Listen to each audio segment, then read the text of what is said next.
तस्य उत्तरीकरणेन पायच्छित्करणेन विसोहीकरणेन विसल्लीकरणेन पावाणं कम्माणं निगायणट्ठाय ठामि काउसगम अनत्थ ऊससी एणम नीससी एणम खासी एणम छी एणम जंभाई एणम उड्डू एणम वायनी सग्गेणम बम्मलिये पित्तमुच्छाय सुहुमेहिम अंग संचालेहिम सुहुमेहिम खेल संचालेहिम सुहुमेहिम दिट्टी संचालेहिम एव माई एहिम आगारेहिम अभग्गो अविराहियो होज में काउ सग्गो जाव अर्हंताणम भगवंताणम नमोक्कारेणम न पारेमि ताव कायम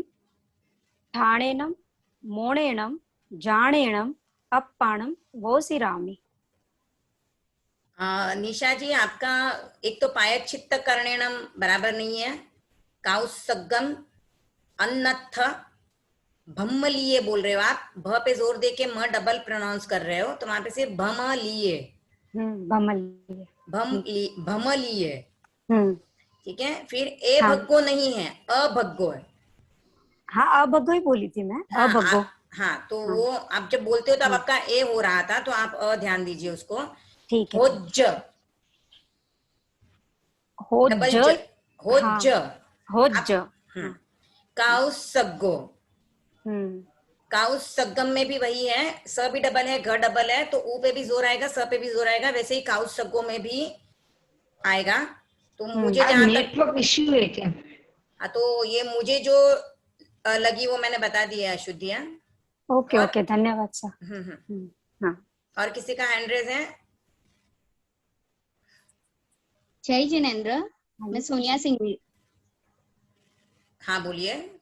हाँ, मैं कायोत्सक प्रतिज्ञा सुनाऊं आंटी? हाँ हाँ सुनाओ। ओके। तस्य उत्तरीकरणेन पायश्चित्करणेन विसोहीकरणेन विसल्लीकरणेन पावाणं कम्माणं निगायठाय ठामि। एक मिनट, पायश्चित्त नहीं है, पायच्छित्त है। ओके।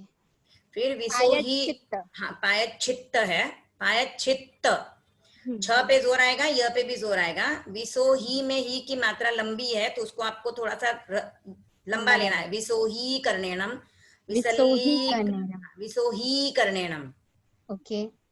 विसल्लीकरणेनम पावाणं कम्माणं निगायठाय ठामि। निगाय, यहाँ पे थोड़ा सा पॉज लेना है। निगाय नट्ठाय।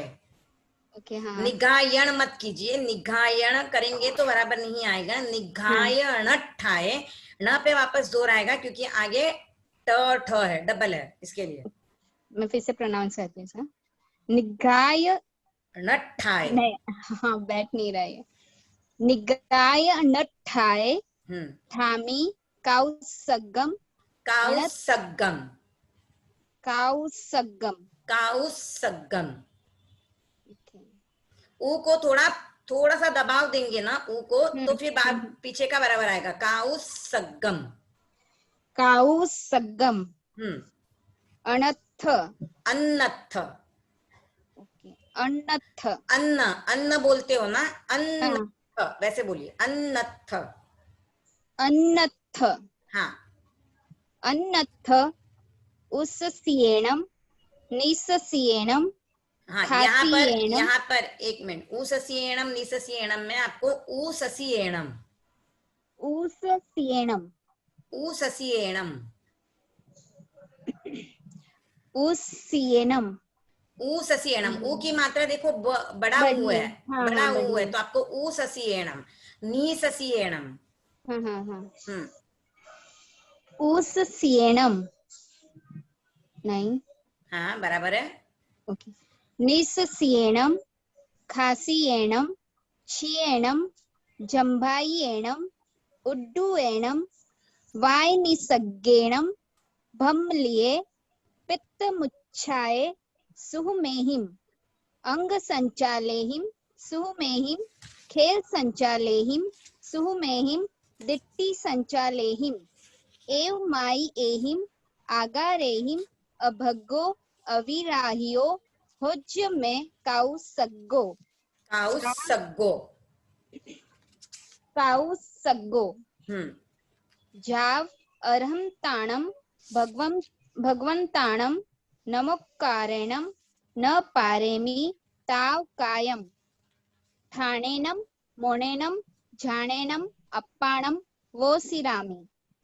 ठीक है, अब क्लास शुरू करें। हाँ, स्टार्ट करते हैं क्लास। 9:13 होने आ गए। जय जिनेन्द्र। महातपस्वी आचार्य श्री महाश्रवण जी के चरणों में कोटि वंदन। आओ सीखें प्रतिक्रमण वर्कशॉप के इस चौथे सेशन में मैं कामिनी बड़ाला आप सबका हार्दिक स्वागत करती हूँ। हमारे साथ जुड़े हुए हमारी आंचलिक सह संयोजिका राष्ट्रीय विभागीय सह संयोजिका राशि जी और मेरी कार्य समिति सदस्याएं और परामर्शक के रूप में मधु जी मेहता, मैं आप सबका हार्दिक स्वागत करती हूँ। और मेरी सभी प्यारी बहनें जो इस वर्कशॉप से लगातार जुड़ रही हैं, उन सबका बहुत बहुत स्वागत। आज इस कार्यशाला की शुरुआत हम करेंगे सबसे पहले नमस्कार महामंत्र के लिए। नमस्कार महामंत्र से नमस्कार महामंत्र के लिए मैं आमंत्रित कर रही हूँ मधु जी मेहता को। परम श्रद्धेय, आज आवाज आ रही मेरी? आ रही। परम श्रद्धेय आचार्य प्रवर के चरणों में शत नमन। मात्र हृदया असाधारण साध्वी प्रमुखा श्री जी के चरणों में भाव भरा नमन। मुंबई में विराजित सभी चारित्र आत्माओं के चरणों में शत नमन। हमारे मुंबई ज्ञानशाला की आंचलिक संयोजिका जी सुमन जी चपलोत एवं उनकी पूरी टीम, सभी को सादर जय जिनेन्द्र। इस कार्यशाला की शुरुआत करेंगे हम नमस्कार महामंत्र के द्वारा। सभी के हाथ आनंद केंद्र पर जुड़े हुए, आंखें कोमलता से बंद। ओम ह्रीं नमो अरहंता। तो आज के सेशन की शुरुआत करते हैं। अवसर्पिणी की 24वीं को मेरा भाव भरा नमन। परम श्रद्धेय अहिंसा यात्रा पंडिता आचार्य श्री महाप्रज्ञ जी के चरणों में मेरा भाव भरा वंदन। मातृ हृदया साध्वी प्रमुखा जी के चरणों में मेरा भाव भरा वंदन। मुंबई में विराजित चारित्र आत्माओं के चरणों में मेरा भाव भरा वंदन। मुंबई ज्ञानशाला की आंचलिक संयोजिका सुमन जी चपलोत और उनकी कार्यकारिणी की पूरी टीम, ज्ञानशाला की सभी प्रशिक्षिकाएं और भी अन्य जो कोई जुड़े हुए हैं। वैसे तो प्रोग्राम ज्ञानशाला की प्रशिक्षिकाओं के लिए ही है, तो सभी को मेरा सादर जय जिनेन्द्र। आज हमारा प्रतिक्रमण कार्यशाला का 4th डे है, चौथी कार्यशाला है। इसमें हम समझेंगे चतुर्विंशति स्तव। अब तक हमने इडियापथिक सूत्र कायोत्सर्ग प्रतिज्ञा को जाना है, तो उसके पहले मंगल उच्चारण करते हैं। ओम अरहं सुगुरु शरणं विघ्न हरणं मिटे मरणं सहज होमन जगे चेतन करे दर्शन स्वयं के हम बने अरहं बने अरहं बने अरहं बने अरहं। तो जैसा कि हम सब जानते हैं, यहाँ पर एक बात मैं बताना चाहूंगी कि कभी कभी कोई क्लास हम लेते हैं या हम सिखाने का उपक्रम करते हैं, साइमल्टेनियसली और भी क्लासें चलती हैं, तब कभी कभी क्वेश्चन रेज किया जाता है कि एक कार्यशाला में इतने लोग जुड़ रहे हैं और एक कार्यशाला में कम लोग जुड़ रहे हैं, तो आप देखिए आपका एफर्ट कहाँ पे कम हो रहा है। तो मैं कहूंगी, जैसे आगमों में आया है कि 4 बातें दुर्लभ होती हैं। पहला तो मनुष्य जन्म सबसे दुर्लभ है, फिर उसके बाद आपको जो श्रवण करने मिलती है वो वाणी यानी आपको जो वाणी मिलने वाली है सुनने, वो दुर्लभ है। आपको वाणी सुनने मिल भी जाती है धर्म की, तो उस पे श्रद्धा करना दुर्लभ होता है, और श्रद्धा करने के बाद भी उसका आचरण में लाना दुर्लभ होता है। तो कार्यशाला ली जाती है और सुनने वाले जो जुड़ते हैं उनका जब क्षयोपशम आता है तो ही वो उस प्रकार की वाणी सुन पाते हैं। बाकी इंद्रियां सबको सेम दी हुई हैं, सबको उपयोग करना भी पता है, पर कौन उसका सही उपयोग करता है, कौन गलत उपयोग करता है। तो हम जो सीख रहे हैं प्रतिक्रमण, वो अपने कर्मों के आने के द्वार को रोक रहे हैं। क्यों? क्योंकि धूल हमारे कर्म हमारे 24/7 लग रहे हैं और हमको कर्मों को आने से रोकना है। जो पुराने बंधे हुए उन्हें तो काटना है ही, पर जब तक हम दरवाजा बंद नहीं करेंगे तो अंदर आने वाली धूल आती रहेगी, तो हम पुरानी साफ करते रहेंगे तो भी कोई फायदा नहीं होगा। तो हमें दरवाजे को बंद करके नई आने वाली धूल को रोकना है और फिर जो अंदर बाकी की धूल बची है उसको भी काटना है। और यही दो तरह से हम कर्मों को काट सकते हैं, सिद्ध बुद्ध मुक्त हो सकते हैं। एक तो आते हुए कर्मों को रोकना और पुराने बंधे हुए कर्मों को काटना। इसीलिए कहा जाता है कि धर्म जो है वो मेन हम 2 प्रकार से कर सकते हैं, संवर और निर्जरा। तो अब हम सीखने जा रहे हैं चतुर्विंशति स्तव। चतुर्विंशति स्तव सभी को आता है, लगभग सबको आता है। अब किसी का शुद्ध हो सकता है, किसी का अशुद्ध हो सकता है, कोई साथ साथ में बोल सकता है, कोई अकेला भी बोल सकता है, पर आता लगभग सबको है। इवन छोटे छोटे बच्चों को भी हम सबसे पहले लोगस सिखा देते हैं कि वो बच्चे भी लोगस बोल देते हैं, इसको भी लोगस आता है। और इवन घर में कोई आते हैं तो भी हम बोलते हैं, अरे बेटा लोगस बोल के सुनाओ आंटी को। और उसमें अगर ज्ञानशाला की टीचर आ गई तो सबसे पहले वही शुरू हो जाता है, अरे बेटा आंटी को लोगस सुनाओ, अरे बेटा आंटी को ये सुनाओ। तो वहां पे हम अपना इंप्रेशन डालना चाहते हैं कि हम अपने बच्चों को किस तरह से पढ़ा रहे हैं, किस तरह से सिखा रहे हैं। तो ये बहुत अच्छी बात है कि ये जो कलयुग कहा जा रहा है, जहां पर लोगों की नीयत खराब हो रही है, लोग धर्म का आचरण नहीं कर पा रहे हैं, वहां पर हम जैन धर्म वाले धर्म को पूरी तरह से हर जगह पे हमने धर्म को अपने साथ बिठा लिया है। अब उसको हम किस तरह से बिठा रहे हैं, कोई इसको आगे बढ़ना का माध्यम समझ रहा है, कोई कर्म काटने का माध्यम समझ रहा है, कोई नेम फेम के लिए आगे बढ़ रहा है। पर जो भी कारण हो, जिस तरह से भी कर रहे हैं, हम धर्म को अपना रहे हैं, धर्म की क्रिया कर रहे हैं। अब वो क्रिया द्रव्य क्रिया है या भाव क्रिया है, वो अपना अंतर्मन जानता है। तो हम ये कोशिश करें कि इस क्रिया को हम भाव क्रिया में परिवर्तित करें, क्योंकि यहाँ पे नेम फेम सब मिल जाएगा, पर साथ में नेम फेम नहीं जाएगा, साथ में हमारी भाव जाएंगे, हमारी क्रिया जाएगी। जो हमने भाव क्रिया की है, भावों से हमने कुछ किया है, वो हमारे साथ जाएगा as a tiffin to the next भाव।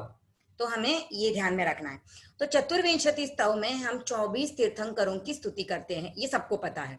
तो चतुर्विंशति स्तव का मतलब है, अर्थ शब्दों को हम ले तो चतुर यानी 4 और विंशति यानी 20, तो 4 + 20 मिला के होते हैं 24।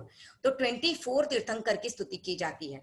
तो अब यहाँ पे सबसे पहले हम ये समझेंगे कि तीर्थंकर 24 ही क्यों होते हैं, 25 क्यों नहीं है, या 30 क्यों नहीं है। ऐसा 24 शब्द में क्या है कि 24 ही तीर्थंकर हुए।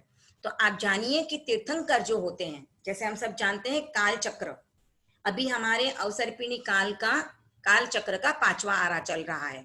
टोटल ऐसे एक काल चक्र में 6 आरे होते हैं। उन 6 आरों में से तीर्थंकर सिर्फ तीसरे और चौथे आरे में ही होते हैं। तीसरा आरा कौन सा? सुषम दुष्मा अवसर्पिणी का, और चौथा दुष्म सुषमा। तो तीर्थंकर जो हुए हैं वो सिर्फ सुषम दुष्मा और दुष्म सुषमा आरे में ही होते हैं, और उसमें भी तीसरे आरे के अंत में पहले तीर्थंकर होते हैं। तो यानी एक तीर्थंकर तो सिर्फ तीसरे आरे में हुए, उनका आयुष्य भी बहुत लंबा होता है, 84 लाख पूर्व वर्षों का। उसके बाद के जो बचे हुए 23 तीर्थंकर है वो चौथे आरे में होते हैं। अब चौथे आरे का कालमान जो है वो एक कोड़ा कोड़ी सागर में 42,000 वर्ष कम इतना होता है। अब उतने समय में सिर्फ 24 तीर्थंकर ही हो सकते हैं, 23 तीर्थंकर ही हो सकते हैं, क्योंकि हर तीर्थंकर एक तीर्थंकर होता है, उसके बाद दूसरे तीर्थंकर होने के बीच में एक गैप होता है। जैसे हम भी कोई कार्यक्रम को ऑर्गेनाइज करते हैं तो एक ने बोला, उसके बाद बीच में गैप आता है, कोई संचालन करता है, फिर नेक्स्ट पर्सन बोलता है।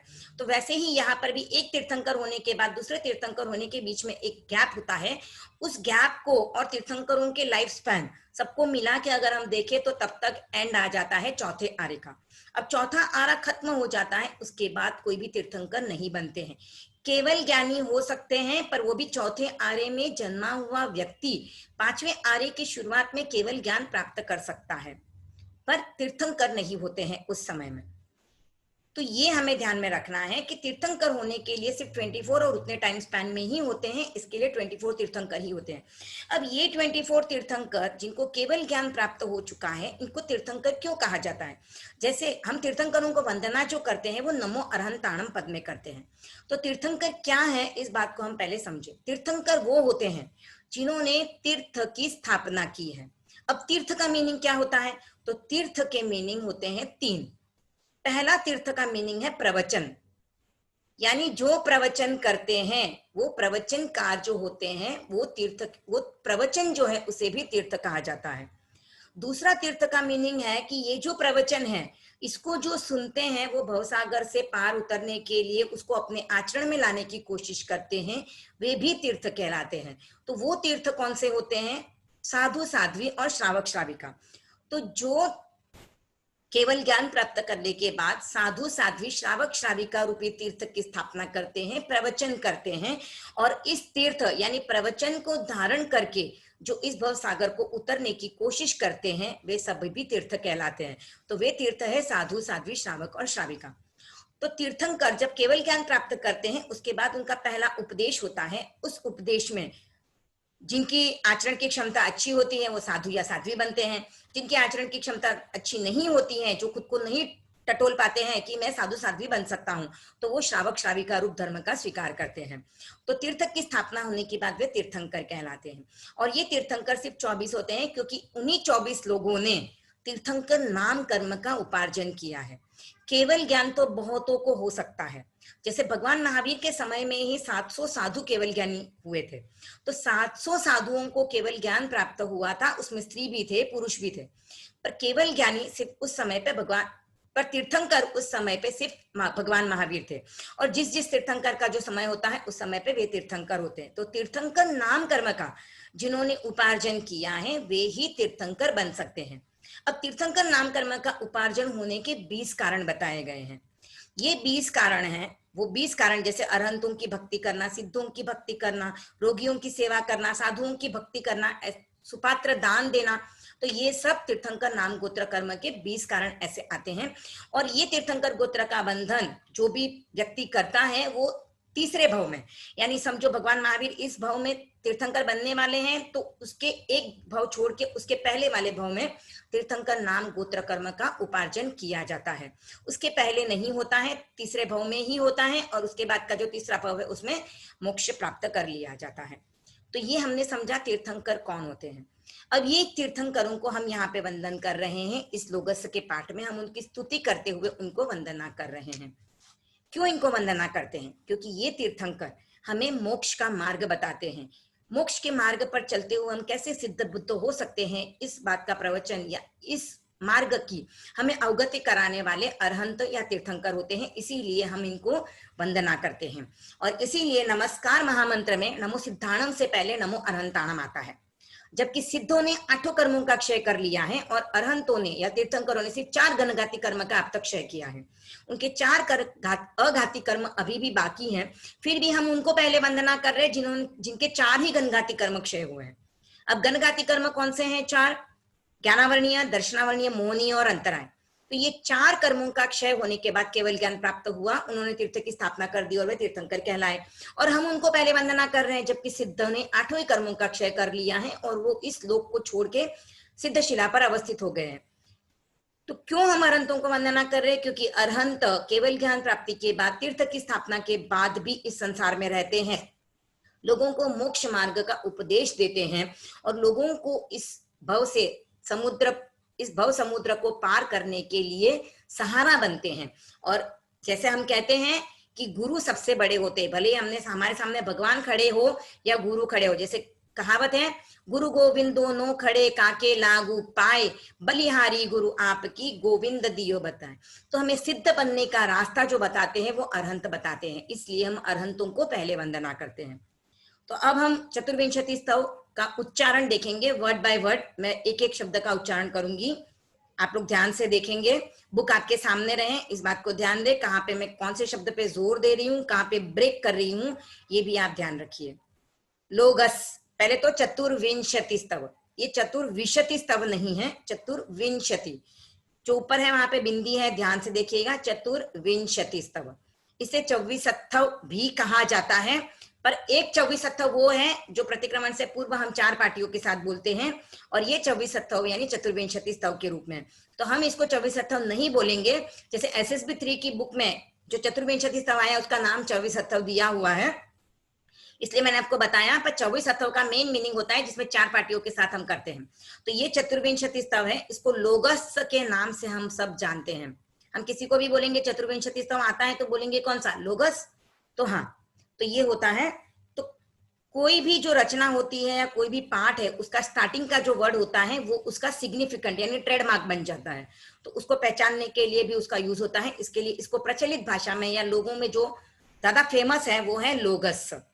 तो हम इसका उच्चारण देखेंगे, लोगस, उज्जोय गरे, उज्जोय पे आपको ब्रेक करना है, उज्जोय गरे, धम्म तिथयरे जिणे, लोगस, उज्जोय गरे, धम्म तिथयरे जिणे। अरहंते, प्रतिक्रमण की नई बुक में अरिहंते लिखा हुआ है, तो अरिहंते भी राइट है, अरहंते भी राइट है, मैं अभी अरहंते ले रही हूं। अरहंते कित्त इस्सम, अरहंते कित्त इस्सम, चौ वीसंपी, चौ पे ब्रेक करना है क्योंकि हमने जो चतुर्विंशति स्तव का मतलब समझा 4 और 20 ऐसे करके उसको 24 किया है, तो यहाँ पर भी चौ यानी 4, वीसंपी यानी 20, तो चौ वीसंपी, वी की मात्रा दीर्घ है, उसे थोड़ा लंबा लेना है, चौ वीसंपी केवली, चौ वीसंपी केवली। लोगस्स उज्जोय गरे, धम्म तिथयरे जिणे, अरहंते कित्त इस्सम, चौ वीसंपी केवली।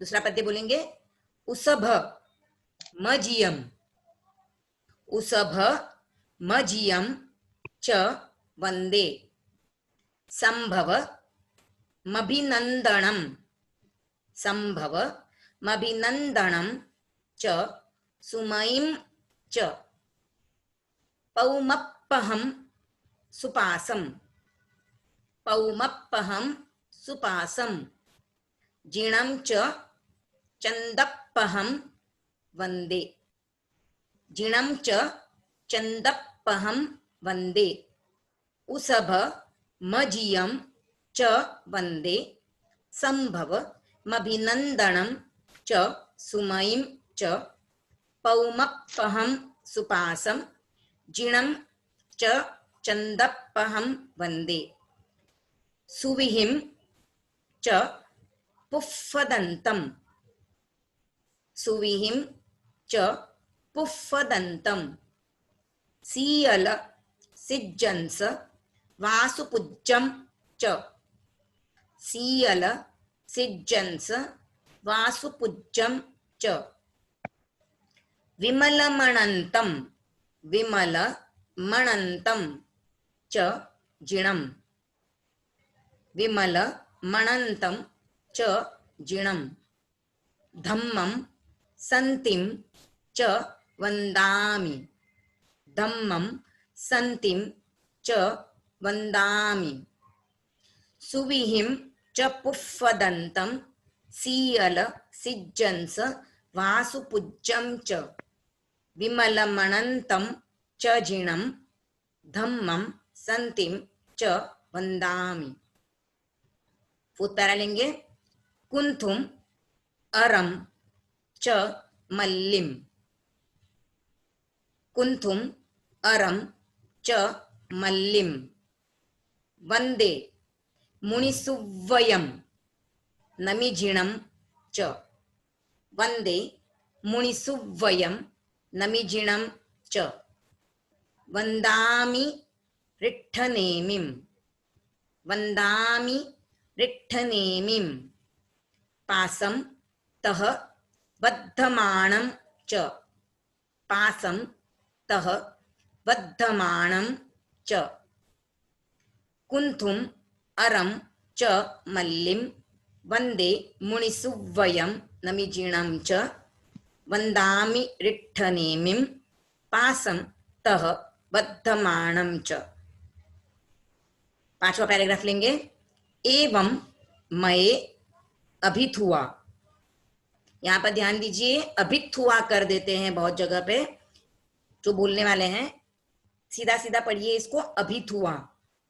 एवं मये अभिथुआ विहूय रयमला पहीण जरमरणा, विहूय रयमला पहीण जरमरणा चौवीसंपि जिणवरा, चौवीसंपि जिणवरा तित्थयरा मे पसीयन्तु, तित्थयरा मे पसीयन्तु।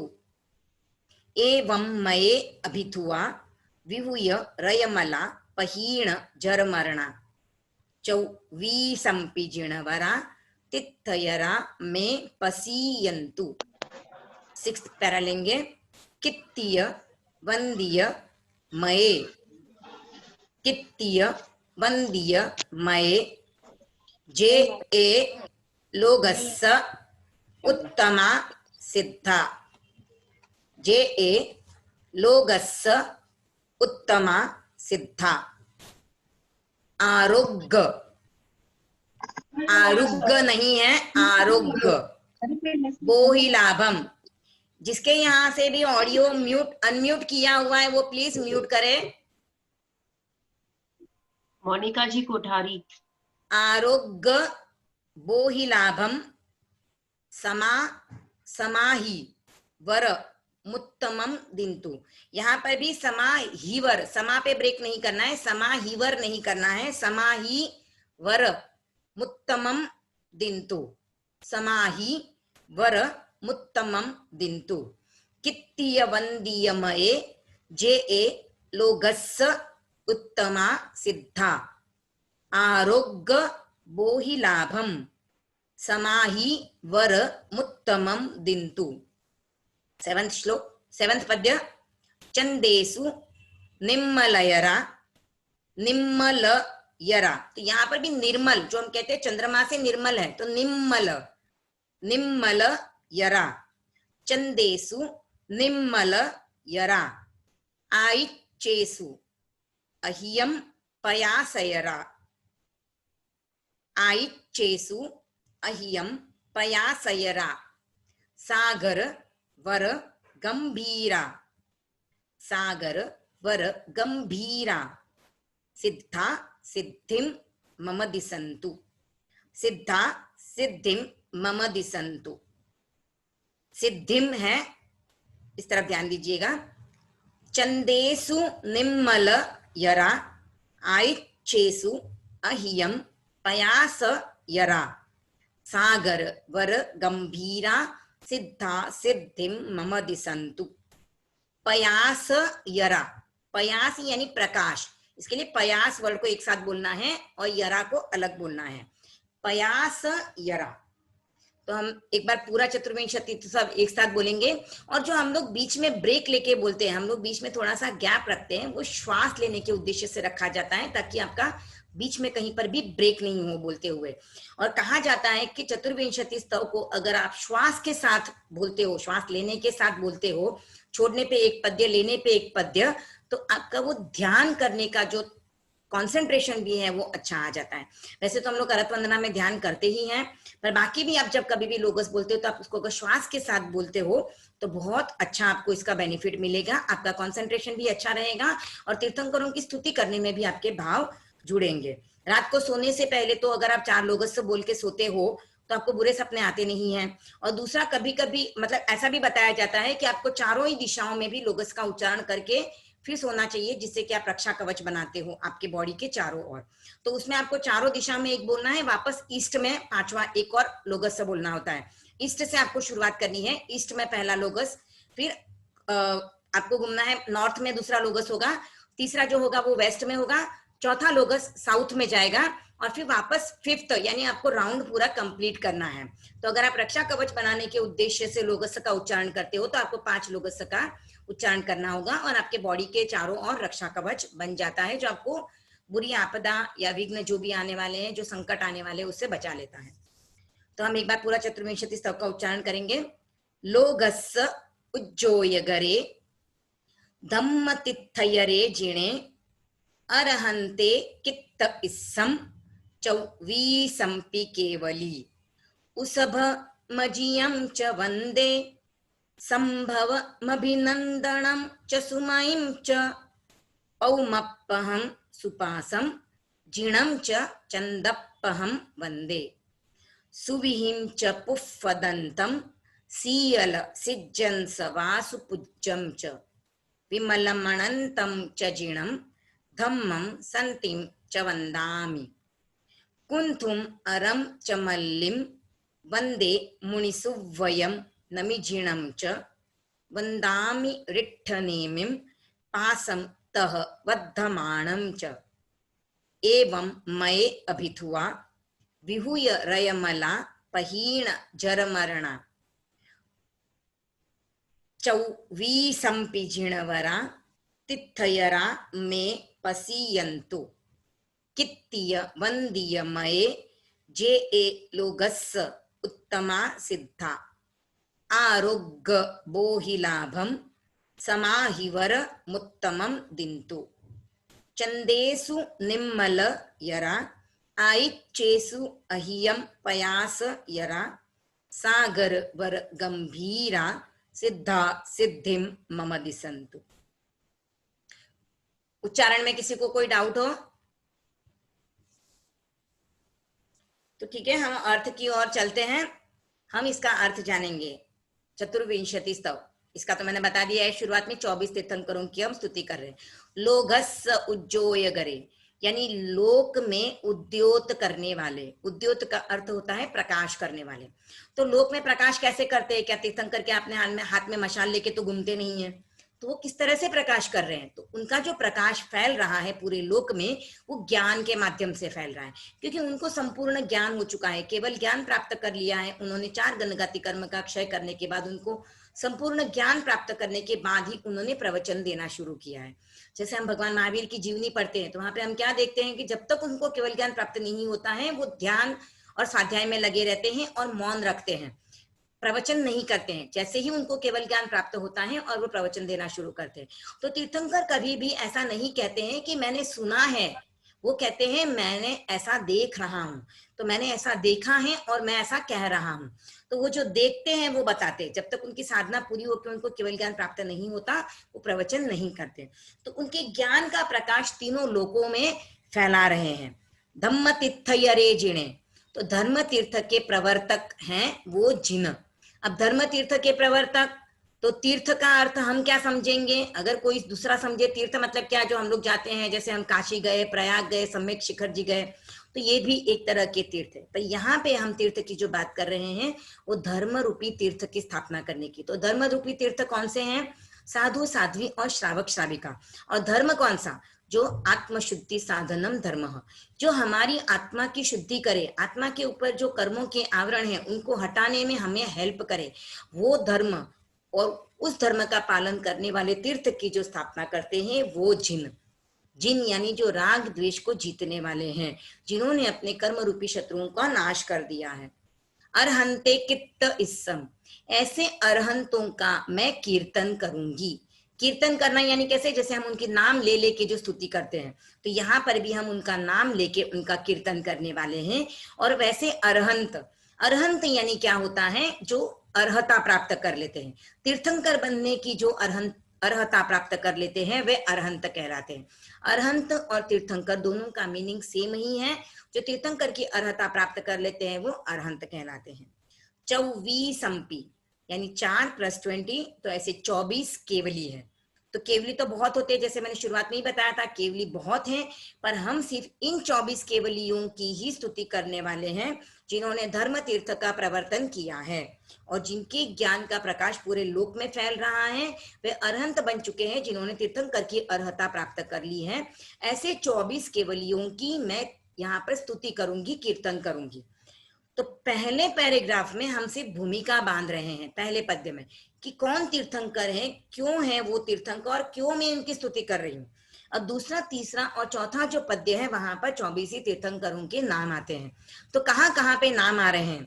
उसभ यानी ऋषभ, मजियम यानी अजित, संभव संभव प्रभु, मभिनंदनम यानी अभिनंदन प्रभु, सुमयिम यानी सुमति प्रभु, पौमप्पहम यानी पद्म प्रभु, सातवें सुपासम सुपार्श्व प्रभु और आठवें चंद्र प्रभु चंदप्पहम। तो यहाँ पे दूसरे पैराग्राफ में 8 तीर्थंकरों के नाम आए हैं। तीसरे पैराग्राफ में सुविही, सुविही यानी सुविधि, सुविहिम, सुविधि प्रभु का ही दूसरा नाम है पुष्पदंत। पुष्पदंत उनका दूसरा नाम है, वो भी यहाँ पे ले लिया गया है, सुविधि प्रभु का पुष्पदंत। अब यहाँ पे क्वेश्चन ऐसा आ सकता है कि बाद में लेते चलिए वो क्वेश्चन, पहले आगे शुरू करते हैं। सीअल यानी शीतल, सिज्जंस यानी श्रेयांस, वासुपूज्य वासुपूज्यम यानी वासुपूज्य प्रभु, विमल यानी विमल प्रभु, मनंतम यानी अनंत प्रभु, धम्मम यानी धर्म प्रभु, संतिम यानी शांति प्रभु। तो 9 से लेकर 16 तक के तीर्थंकरों के नाम तीसरे पद्य में आ गए। चौथे पद्य में 17वें तीर्थंकर से शुरुआत हो रही है। कुंथुनाथ कुंथुम, अरम यानी अरनाथ, मल्लिम यानी मल्ली प्रभु, मुनिसुभयम यानी मुनिसुव्रत प्रभु और 21वें नमी प्रभु, 22वें रिट्ठनेमिम, तो नमी जीणम यानी नमी प्रभु है, और 22वें अरिष्टनेमी रिट्ठनेमी, तो अरिष्टनेमी 22वें तीर्थंकर, पासम यानी पार्श्व प्रभु, वर्धमानम यानी वर्धमान महावीर। तो ये 24 तीर्थंकरों के नाम 2 से लेकर चौथे पद्य में आ गए। अब यहाँ पे एक क्वेश्चन जो माइंड में उठना चाहिए कि सुविधि नाथ के दूसरे नाम का तो यहाँ पे उच्चारण कर लिया, पर ऋषभ के दूसरे नाम का उच्चारण क्यों नहीं किया है, आदिनाथ क्यों नहीं लिया गया है, या वर्धमान के साथ महावीर क्यों नहीं लिया गया है। तो जब जो श्लोक बनाते हैं तो उनको जहां पर कहीं पर जैसे वो कंपोज करना है कोई चीज, तो वहां पे कुछ कमी होती है शब्दों की, तो कहीं कहीं पे ले लिया जाता है। ऋषभ और महावीर के ये दोनों नाम बहुत फेमस हैं, सबको पता है, पर सुविधि नाथ का नाम पुष्पदंतम या पुष्पदंत है, ये लोगों को पता नहीं हो सकता है या बहुत कम जानकारी होती है। इस उद्देश्य से इसको लिया गया है कि ये भी लोगों को पता चले। तो जो रचनाकार होते हैं, या ये तो जैसे कहा जाता है कि किसने रचना की हमको पता नहीं है, हम इसको सोच समझते हैं या जानते हैं कि जैसे सब कुछ ये रचनाएं हैं वो गंधर्वों ने की है, तो हम उस हिसाब से इसको गंधर्वों से रचित मान सकते हैं।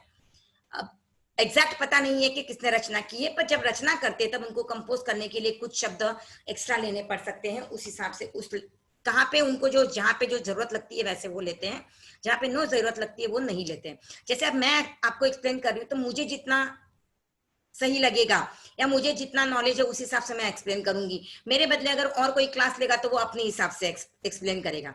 तो सबका अपना अपना तरीका होता है, तो उस हिसाब से उनका भी अपना एक तरीका रहेगा कि मुझे इस तरह से बनाना, तो उन्होंने उस हिसाब से इसको बनाया है। अब 5वें पैराग्राफ की ओर चलते हैं। तो 5, 6 और 7 ये पैराग्राफ में हम तीर्थंकरों की स्तुति कर रहे हैं, हम उनसे कुछ मांग कर रहे हैं, हम उनसे कुछ मांग रहे हैं कि मुझे ये मिले, क्योंकि नाम तो मैंने ले लिए पर अब मैं स्तुति कर रही हूँ। तो हम लोक व्यवहार में हम क्या करते हैं, जब भी स्तुति करते हैं तो साथ में हमारी मांग जोड़ देते हैं। हम किसी को प्रशंसा करते हैं या किसी की स्तुति कर रहे हैं, कुछ भजन गा रहे हैं, तो हमारी मांग जुड़ जाती है। तो वैसे ही यहाँ पर व्यवहार भाषा का प्रयोग करते हुए हम अपनी मांगे जोड़ रहे हैं यहाँ पर।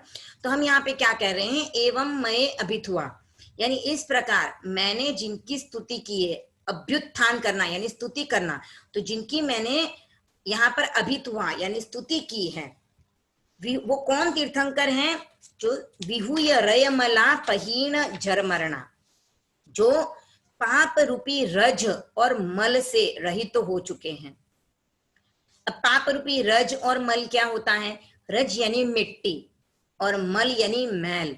तो रज यानी क्या होती है, वो कर्म जो आते हैं, बंधते हैं और जड़ जाते हैं तुरंत, यानी पुण्य रूप में जब बंद होता है, क्योंकि तीर्थंकरों के 13वां गुणस्थान आ गया है। तो उनके योग की प्रवृत्ति बनी हुई है, क्योंकि सहयोगी केवली उनका चल रहा है गुणस्थान, तो उनकी योग की प्रवृत्ति बनी हुई है, इसलिए उनके पुण्य कर्म का बंध हो रहा है।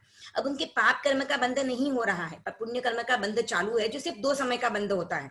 तो इसके लिए उसको रज कहा गया है, क्योंकि पुण्य का भी बंधन तो बंधन है, भले ही वो सोने की बेड़ी जैसा है।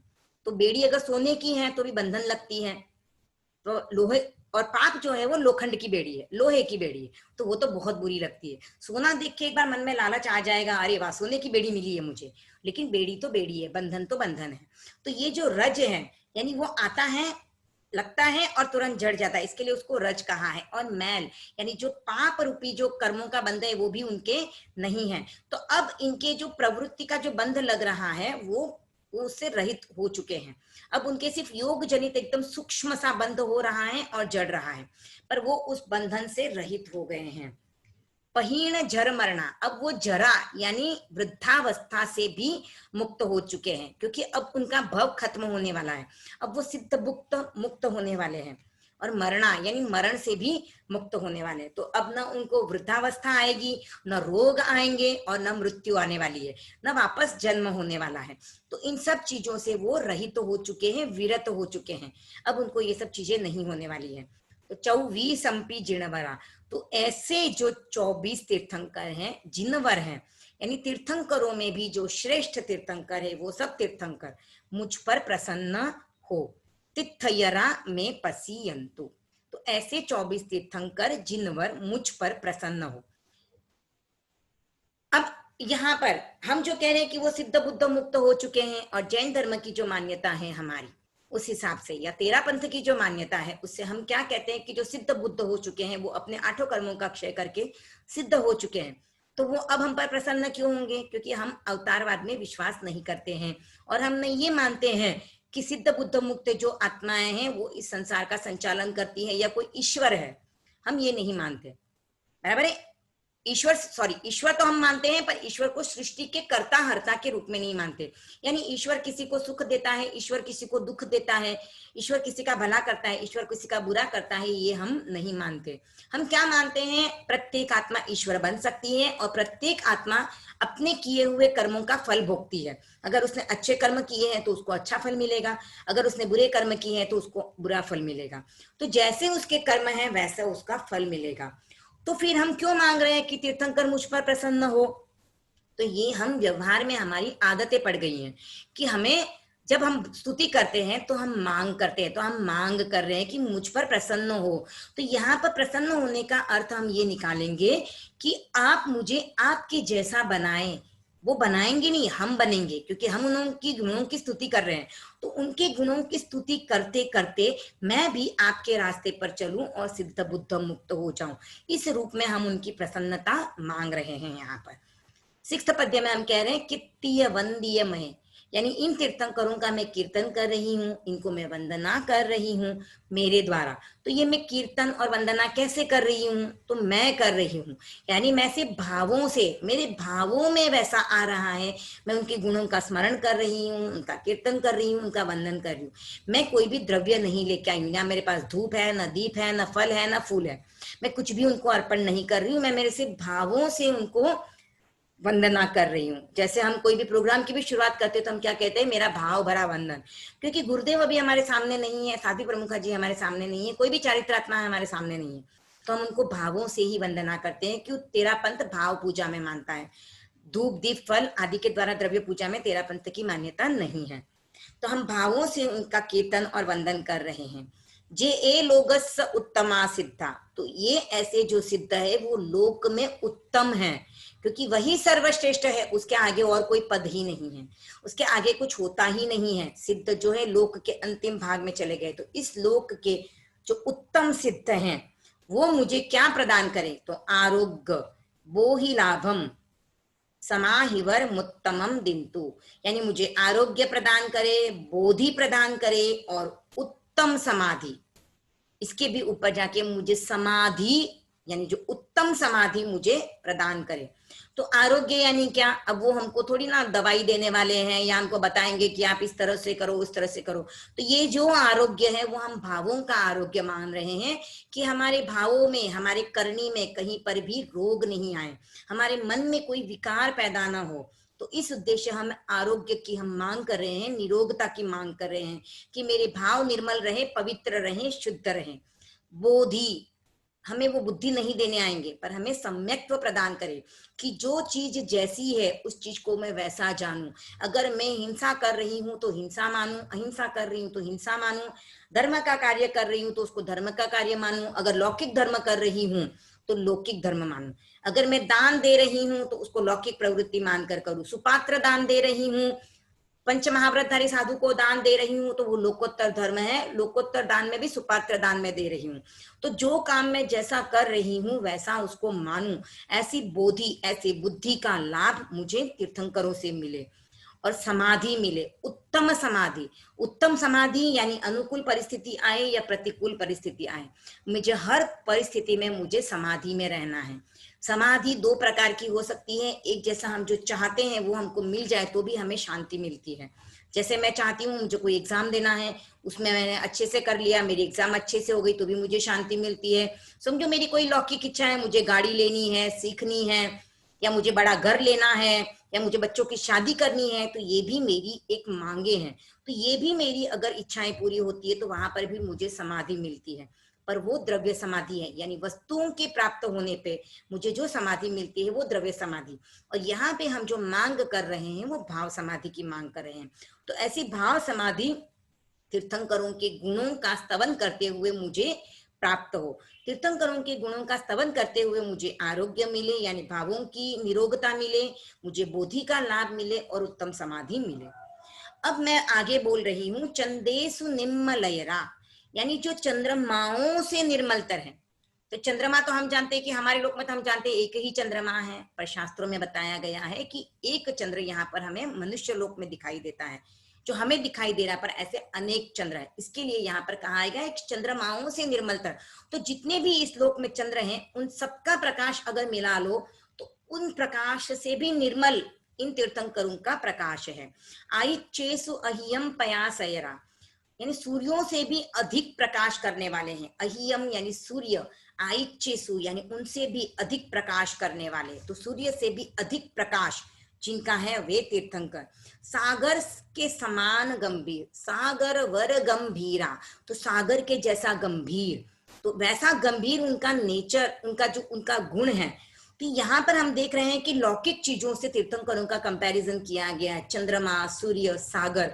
तो लौकिक क्षेत्र में हम इन चीजों को सबसे श्रेष्ठ मानते हैं, तो इनसे भी श्रेष्ठ तीर्थंकर है ये बताने के लिए इनसे इनका कंपैरिजन किया गया और बोला कि उनसे भी गंभीर हैं, क्योंकि सागर में आप कोई भी चीज डाल दो वो गहरी चली जाएगी, आपको मिलना मुश्किल होगा, तो उससे भी ज्यादा गंभीर तीर्थंकर हैं। उन चंद्रमाओं से भी निर्मल है, सूर्यों से भी अधिक प्रकाश करने वाले हैं।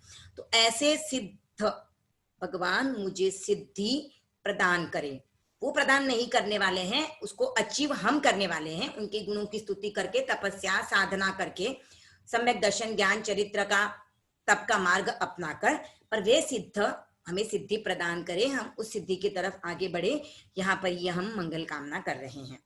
तो ये चतुर्विंशति स्तव का अर्थ है। आपको एक एक शब्द का अर्थ अच्छे से समझ में आ गया हो, और आगे से आप जब भी चतुर्विंशति स्तव का उच्चारण करें तो आपके माइंड में हर वर्ड का उच्चारण, हर वर्ड का अर्थ माइंड में आए और आपके भाव उसके साथ जुड़े, तो जिससे कि आप चतुर्विंशति स्तव का जब भी उच्चारण करते हो तो आप में उसके जो कर्मों की निर्जरा है वो आपकी हाई लेवल की निर्जरा हो। ऐसे ही द्रव्य आप करोगे, द्रव्य उच्चारण कर रहे हो, उससे बेटर आपकी कर्मों की निर्जरा हो। किसी को कुछ डाउट हो तो आप पूछ सकते हो। सीमा सोनी ने हैंड रेज किया है, तो अनम्यूट किया जाए उनको। हाँ, जय जिनेन्द्र भाभी जी। जय जिनेन्द्र। हाँ, इनके छठे पद में है कित्तीय वंदीय मय, तो बहुत से जन मय और महीय भी बोलते, तो मय सही है कि महीय? मय, मय, कित्तीय वंदीय मय। ओके। मेरे द्वारा, मय ये जो पहले ये इस वजह से होता है कि लोग ये बोलते हैं क्योंकि सुन सुन के लर्न किया हुआ है। आप जब बुक में देखोगे ना तो कहीं पे भी आपको महिये नहीं मिलेगा, मये ही मिलेगा। तो जो जिन्होंने सुन के लर्न किया है ना, वो सबकी अपनी अपनी सुनने की क्षमता है। मैं क्या बोल रही हूँ, सामने वाला क्या सुन रहा है, ये तो लोगों से सबका कैसे याद होता है। अरत वंदना में साथ में जाके बैठते हैं और सबके साथ बोलते बोलते आधे लोगों को याद हो जाता है, तो वहां पे उनको जो माइंड में कैच कर लिया वर्ड वही हो जाता है, तो इसलिए वो पड़ गया है उच्चारण में। बाकी आपको बुक को देख के अगर आप करोगे तो आपको कहीं पर भी महिये वर्ड नहीं मिलेगा, मये ही दिखाई देगा। और किसी का कोई डाउट है?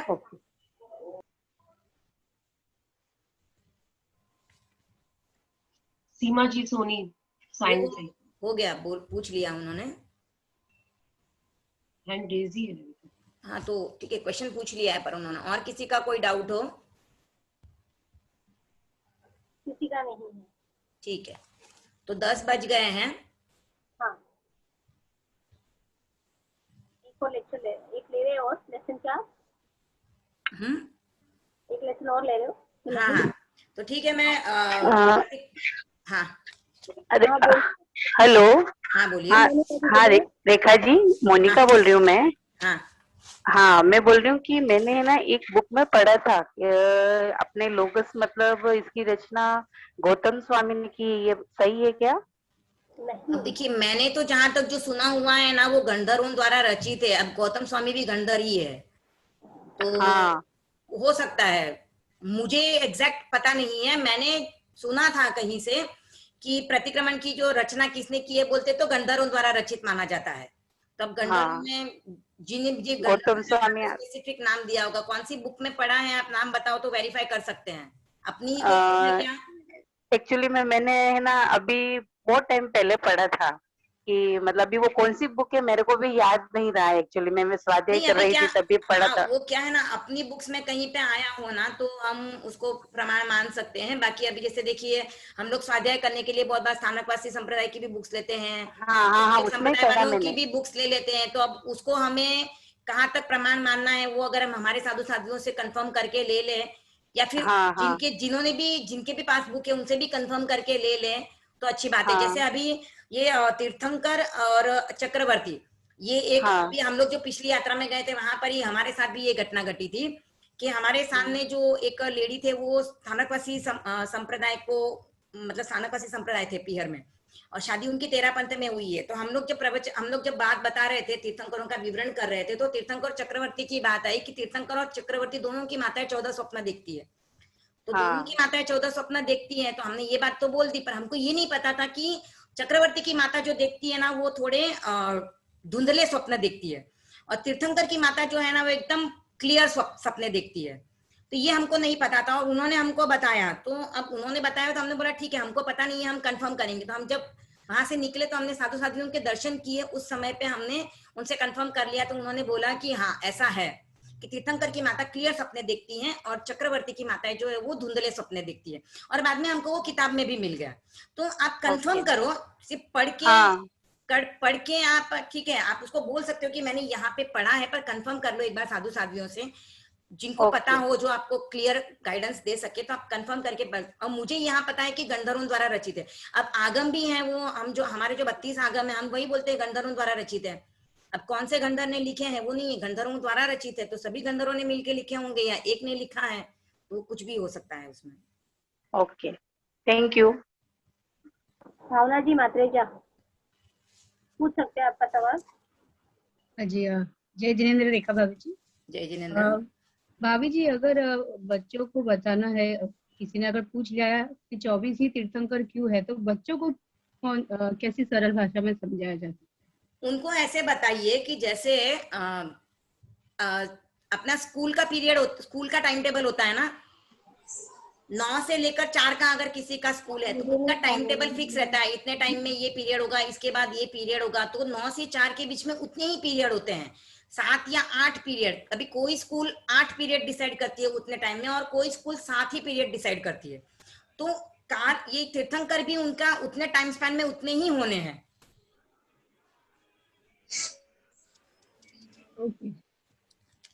इसके पीछे अभी क्या वो समझाना है, उनको समझाने का वही तरीका है। सब चीज में हम उनको वो तर्क नहीं दे सकते, या सब चीज में उनको वो क्या बोलते हैं, जैसे साइंस के हिसाब से हम उनको एक्सप्लेनेशन सब चीज का एग्जैक्ट नहीं मिल सकता है। बस उनको आपको समझाते समझाते ही समझ आएगा कि उनको ये बताना है कि इतने टाइम में, जैसे प्रत्येक तीर्थंकर का आप आयुष्य ले लो, तो उनका आयुष्य अगर आप काउंट करोगे और उनके बीच में, जैसे अभी भगवान पार्श्वनाथ और महावीर के बीच में 250 वर्ष का अंतराल है, यानी भगवान पार्श्व जब सिद्ध हो गए उसके बाद 250 वर्ष के बाद भगवान महावीर का जन्म हुआ था। तो 250 वर्ष के बाद ही भगवान महावीर का जन्म होना है। और हम यहाँ पे अभी हम जो 5वें आर्य में भी चल रहे हैं, 6ठे आर्य में भी जाएंगे, आगे भी जाएंगे, तो प्रत्येक काल चक्र में प्रत्येक व्यक्ति का अपने अपने कर्मों के हिसाब से उसका time span, life span decide होता है। और प्रत्येक क्रिया वैसी ही होती है। हमको लगता है कि हमने कुछ किया है। अब हम यहाँ पे साइंस के जो इतने आविष्कार कर रहे हैं या हम कर रहे हैं, तो वो सब कर्मों के हिसाब से। हमारा जो अभी जन्म हुआ है तो हमारे वो कर्म वैसे हैं कि हमें इतनी सुविधाएं मिलनी थी, इसके लिए हमें सुविधा मिली है। अब हम जब 6ठे आर्य में अगर जो जन्म लेगा उसको सुविधाएं नहीं मिलने वाली है। जो 4थे आर्य में था उसको कम सुविधा मिली थी, जैसे ये सुविधा है। बाकी वहां पर जो काल की सुविधाएं थी वो अलग थी, कि उनको आत्मा का कल्याण करके मोक्ष की प्राप्ति हो सकती थी, वो सुविधाएं अलग थी। वहां पे सुख मतलब दुख कम, सुख ज्यादा था, दुख कम था, वो सुविधाएं अलग थी। पर हम जो अभी फैसिलिटीज, जैसे हमें गर्मी लगती है तो हमें एसी मिल रहा है, हमको ट्रैवलिंग करना है तो हमको हम लोग प्लेन से जा सकते हैं, ट्रेन से जा सकते हैं। तो हम कितना ऐसे बोलते हैं ना, दुनिया छोटी हो गई है। तो ये सुविधाएं हमें इस मिली है, ये काल के योग से मिली है। तो वैसे ही काल का योग जब बनता है तब उसी समय पे तीर्थंकर पैदा होते हैं, और वो काल खत्म हो गया उसके बाद तीर्थंकर उत्पन्न ही नहीं होते। तो वो काल खत्म होते होते सिर्फ 24 तीर्थंकर ही बन पाते हैं। जैसे अग्नि की उत्पत्ति का भी समय माना जाता है। अग्नि की उत्पत्ति जैसे हम भगवान ऋषभ का सब पढ़ते हैं, वहां पे आता है कि अग्नि की उत्पत्ति नहीं हुई थी, इसलिए भगवान ऋषभ देव ने उनको खाना बनाना नहीं सिखाया, क्योंकि पकाएंगे कैसे जब तक अग्नि नहीं आएगी। और जैसे ही काल जो है वो स्निग्ध रुक्ष दोनों एक साथ आया और अग्नि की उत्पत्ति अपने आप हो गई। तो वैसा ही होता है कि जैसे ही होगा तीर्थंकरों की उत्पत्ति होगी, तीर्थंकर बनेंगे, और जैसे ही वो काल का परिपाक खत्म होगा और तीर्थंकर बनने बंद हो जाएंगे, उसके बाद केवल ज्ञानी हो सकते हैं। क्योंकि भगवान महावीर के बाद भी अंतिम केवली जम्बू स्वामी हुए, सुधर्मा स्वामी और अंतिम केवली जम्बू स्वामी थे, तो भगवान महावीर के बाद ही हुए। तो वो हो सकता है, तो केवल ज्ञान प्राप्त कर सकते हैं, पर तीर्थंकर उसके बाद नहीं होते हैं। थैंक यू भाभी जी। ओके, ठीक है। क्वेश्चन ज्योति जी फलाट से। कहाँ से? ज्योति की, ज्योति सिसोदिया फलाट। जय जिनेंद्र जी। जैसे वंदामी रिट्ठ नेमिंग बोलना सही है कि वंदामी, कुछ वंदामी रिट्ठ नेमिंग बोलते हैं, तो वो भी सही है मतलब? ये देखिए यहाँ पर जो बिंदी है ना, उसको आप म भी बोल सकते हो और ग भी बोल सकते हो, दोनों ही उच्चारण सही है, आपका रॉन्ग नहीं है। और वंदामी रिट्ठ नेमिम या वंदामी रिट्ठ नेमिंग दोनों ही बोल सकते हो। ओके, नेक्स्ट क्वेश्चन है ईशा जी। ईशा जी आपका सवाल पूछिए आप। जय जिनेंद्र आंटी जी। जय जिनेंद्र। अरे मैं ये पूछ रही थी कि मतलब ये 20 लोगस का और 40 लोगस का ध्यान करते हैं ना, वो प्रतिक्रमण पूरा होने के बाद करते हैं, तो पहले 4 लोगस का ध्यान करना जरूरी रहता है क्या उसमें? हाँ, क्योंकि प्रतिक्रमण की जो विधि है उसमें 4 लोगस का ध्यान तो आपको कंपलसरी करना ही है ना। और बाकी ये जो 20 और 40 लोगस का ध्यान है वो उस पर्व दिवस की विशेषता बढ़ाने के लिए किया गया है। तो आपको ये एक और बात बता दूं कि पहले जो है लोगस का ध्यान 4 लोगस का ही ध्यान होता था, पर आचार्य मगवागणी हमारे तेरापंथ धर्म संघ के 5वें आचार्य ने ये परंपरा शुरू की है कि अगर एक दिन का प्रतिक्रमण करते हैं तो भी 4 लोगस, फिर 15 दिन के बाद करते हैं तो भी 4 ही लोगस करते हैं। तो उन्होंने ये किया कि 15 दिन के बाद करते हो तो 12 लोगस का ध्यान करो, और चतुर्मासिक पखिका करते हो तो 20। तो ये उन पर्व दिवसों की महत्ता बढ़ाने के लिए ये लोगस का ध्यान बढ़ा दिया है। तो 4 तो आपको कंपलसरी करने ही है, उसके बाद जो जो पर्व दिवस है उस हिसाब से उसका ध्यान करना है। और आप जब 4 लोगस का ध्यान करने के बाद वापस जब ध्यान करते हो तो आपको पूरे वापस 20 लोगस का ध्यान करना है, या 12 या 40। आप वो 4 कट करके 16 या 8 या 36 ऐसे नहीं करना है। ये 4 लोग जो आपने बोला तो उसमें 4 और 16 मतलब ऐसे कर 4 लोग उसका पहले ध्यान कर ले उसके बाद 16 लोग उसका करे या मतलब 4 लोग उसका करने के बाद 20 का करना है पूरा? मैं अभी वही बता रही थी, अभी मैंने वही बताया कि आप पहले 4 लोगों का ध्यान कर लो तो आपका प्रतिक्रमण कंप्लीट हो गया। अब आप वापस जब ध्यान कर रहे हो, क्योंकि चतुर्मासिक पक्षी का कर रहे हो तो आपको 20 लोगों का ध्यान करना है, तो आपको वापस पूरा 20 लोगों का ध्यान करना है। ये प्रतिक्रमण की जो न्यू बुक है उसमें पहले ही पेज पे लिखा हुआ है लोगस का। देखिए यहाँ पर यदि 48 मिनट में आप 12, 20, 40 लोगस का ध्यान नहीं कर पाए तो आपको 4 लोगस का ध्यान अवश्य करना है। प्रतिक्रमण के पश्चात अर्थात परमेष्ठी वंदना के पश्चात पुनः 12, 20, 40 लोगस का ध्यान करणीय है। करणीय है तो आपको वापस पूरे 12, 20 और 40 लोगस का ध्यान करना है। देखो 12 लोगस का ध्यान तो आप 48 मिनट के अंदर अंदर कंप्लीट कर सकते हो, पर अब ये क्या होता है ना, वो एक कंपटीशन हो जाती है, होड़ लग जाती है, मेरे को 48 मिनट के अंदर कंप्लीट करना है, तो आप जल्दी जल्दी करोगे तो फिर आपका जो उद्देश्य से आप प्रतिक्रमण कर रहे हो वो पूरा नहीं होता है। इसके लिए आप ये करो कि आप 4 लोगों का ध्यान करके आराम से प्रतिक्रमण को कंप्लीट कर लो और उसके बाद आराम से बैठ के 12 लोगों का ध्यान करो। तो आपको जो भी टाइम लगना है उसमें 8 या 10 मिनट, तो आप उसमें अच्छे से कॉन्सेंट्रेट कर पाओगे, क्योंकि तब को आपको टाइम की कमी नहीं पड़ रही है। जैसे आप एग्जाम लिखने बैठते हो, आपको 3 घंटे में पेपर कंप्लीट करना है, तो आप वो कैसे फटाफट लिखोगे, और वही आपको बोल दे कि आधा घंटा और मिल रहा है तो आप फिर रिलैक्स होके उस पेपर को लिखोगे। तो यही यहाँ पे बात आती है कि आप एक बार 4 का ही कर लो और बाकी के 12 वापस कर लो। हम ये नहीं सोचे कि हमको वापस, अरे यार अगर 4 का आप भी कर लूंगी तो बाद में मेरे को 12 का करना पड़ेगा, नहीं तो अभी मेरे 12 ही होंगे, नहीं तो मेरे टोटल 16 हो जाएंगे। तो आप ये मत सोचिए। हाँ, और एक और बात बतानी थी आप लोगों को, जैसे मुझे बहुतों का क्वेश्चन आता है कि प्रतिक्रमण करने से पहले हमको खाना खा के रात्रि सौगंध करना जरूरी है क्या? तो ये जरूरी नहीं है। आप प्रतिक्रमण जो है, प्रतिक्रमण के लिए ऐसा कोई नियम नहीं है कि आपको रात्रि सौगंध करके ही प्रतिक्रमण करना है, आप खाना बाद में नहीं खा सकते हो। आप प्रतिक्रमण करने के बाद भी खाना खा सकते हो। तो प्रतिक्रमण करने के लिए आपको सामायिक भी करनी जरूरी नहीं है। अगर किसी को सामायिक लेने में तकलीफ होती है, जैसे अभी किसी के बच्चे छोटे हैं, बेटा है सामायिक नहीं कर पाते, बेटी है तो चलो इजीली कर लेंगे, पर बेटा है तो सामायिक नहीं कर पाते, छोटा बच्चा है, तो आप कैसे करोगे? तो बहुत बार मतलब लेडीज प्रतिक्रमण नहीं करती हैं कि नहीं सैंक्टा हो जाएगा क्योंकि सामायिक नहीं करूंगी तो प्रतिक्रमण। हाँ, ये एक मान्यता हो सकती है कि प्रतिक्रमण करने में भी 48 मिनट लगते हैं, तो उतने टाइम में मेरी सामायिक आ जाती है, इसके लिए सामायिक ले लो आप, तो बहुत अच्छी बात है। और ये उद्देश्य भी रख लो कि प्रतिक्रमण करने से पहले मैं खाना खा लूं, तो आपका 2 in 1 काम होता है, यानी रात के सौगंध भी हो जाते हैं और प्रतिक्रमण भी हो रहा है। तो अगर ये आप कर पाओ तो बहुत अच्छी बात है। पर अगर कहीं पे आपको डिफिकल्टी आ रही है कि आप खाना नहीं खा पा रहे हो और आपको प्रतिक्रमण करना है, तो आप प्रतिक्रमण करने के बाद भी खाना खा सकते हो और आप विदाउट सामायिक लिए भी प्रतिक्रमण कर सकते हो। रेखा जी, इसमें जैसे करीमी बनते का पाठ तो कंपलसरी आता है, तो हम वो प्रतिक्रमण में वो एक पाठ है, जैसे आप इडियापैथिक सूत्र, वो पाठ है, उसी पाठ के उद्देश्य से बोला गया है। जब तक जैसे आप देखिए प्रवचन में गए हो और साधु साधियां या गुरुदेव समझो उपवास पचका रहे हैं, ठीक है, तो वो पचका रहे हैं तो आप भी सुन रहे हो, तो आपका उपवास पचक के हो गया क्या?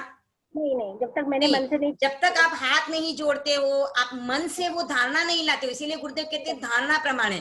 तो जब गुरुदेव मेरे को पचका रहे हैं या साधु साधिया पचका है, तो मैंने धारणा ही नहीं की कि मेरा उपवास है, तो मेरा त्याग नहीं होता है। वैसे ही जब आप सामायिक पाठ बोल रहे हो और आपके मन में धारणा ही नहीं है कि वो सामायिक हो रही है, तो वो सामायिक नहीं गिनी जाएगी, वो सामायिक होती ही नहीं है, वो सिर्फ आप पाठ का उच्चारण कर रहे हो।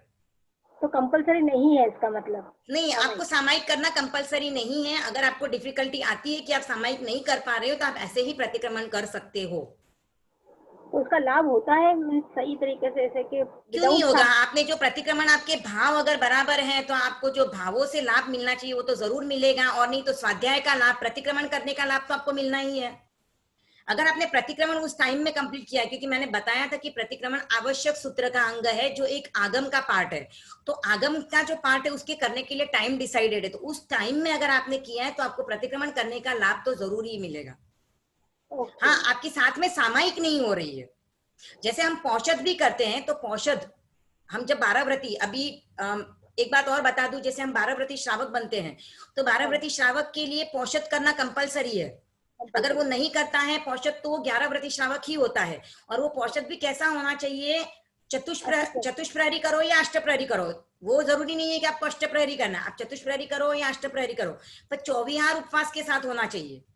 तो अगर हम 24 उपवास के साथ नहीं करते हैं, तो हमारा वो पौषद नहीं गिना जाता है, वो देशावकाशिक व्रत में चला जाता है, तो हम 11 व्रती श्रावक ही बनते हैं। तो यहाँ पर भी क्या है, आप सामायिक और प्रतिक्रमण नहीं कर पा रहे हो, तो आप सिर्फ प्रतिक्रमण कर रहे हो, तो आपको प्रतिक्रमण का लाभ मिलना है, सामायिक का लाभ आपको नहीं मिलेगा, क्योंकि आपने सामायिक की नहीं है। तो जो किया नहीं है उसका लाभ आपको नहीं मिल रहा है, पर जो किया है उसका लाभ मिलेगा। जैसे मैंने रोटी सब्जी दाल चावल, अगर मैंने रोटी सब्जी खाई है तो रोटी सब्जी का टेस्ट तो मेरे को आएगा ना। दाल चावल नहीं खाए हैं मैंने, तो दाल चावल का टेस्ट कहाँ से लूंगी? तो जो खाया है उतना टेस्ट मुझे मिलना ही है।